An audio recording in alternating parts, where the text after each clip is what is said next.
किसी भी चीज को समझने के लिए सबसे पहले मन को शांत रखना चाहिए और फिर काम पर ध्यान देना चाहिए, क्योंकि हम मन से ही प्रश्न खोज लेते हैं और मन में ही जवाब देकर बैठ जाते हैं। भगवान कृष्ण ने मन को शांत रखने के लिए दो चीजें बताए हैं।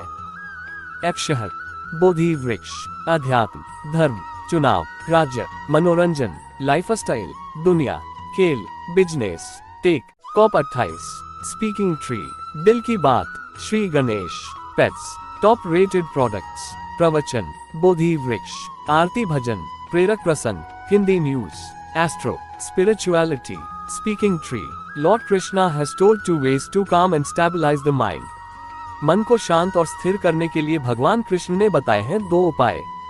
किसी भी चीज को समझने के लिए सबसे पहले मन को शांत रखना चाहिए और फिर काम पर ध्यान देना चाहिए, क्योंकि हम मन से ही प्रश्न खोज लेते हैं और मन में ही जवाब देकर बैठ जाते हैं। भगवान कृष्ण ने मन को शांत रखने के लिए 2 चीजें बताए हैं। भगवद गीता में भगवान श्री कृष्ण कहते हैं, मन का बेचैन होना उसका स्वभाव है।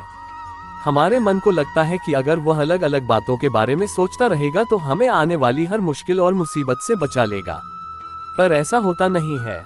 हम अपने जीवन का काफी अधिक समय सोच विचार करके परेशान होने में निकाल देते हैं। भगवान श्री कृष्ण कहते हैं कि मन का यह स्वभाव बदलना मुश्किल जरूर है, असंभव नहीं।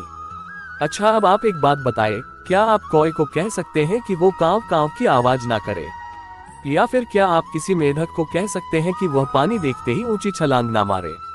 हमारे मन का भी कुछ ऐसा ही है। जीवन में कुछ भी होता है, अच्छा या बुरा, हमारा मन उस पर कांव कांव कांव करने लगता है। कांव कांव से मेरा मतलब है चिंता करना, व्याकुल होना। कोई बुरी बात होती भी नहीं है और मन परेशानी की ऊंची ऊंची लपटें लेने लगता है। कभी कभी तो मुझे ऐसा लगता है कि हम में से कई लोग सिर्फ परेशान होने के लिए जीते हैं। सारी परेशानी, पीड़ा, दुविधा अक्सर हमारी मन की बनाई हुई कहानियां होती हैं। भगवान श्री कृष्ण हमें हमारे मन को शांत और स्थिर करने के लिए 2 उपाय देते हैं। पहला, ध्यान लगाना या मेडिटेट करना। दूसरा, वैराग्य भाव सीखना।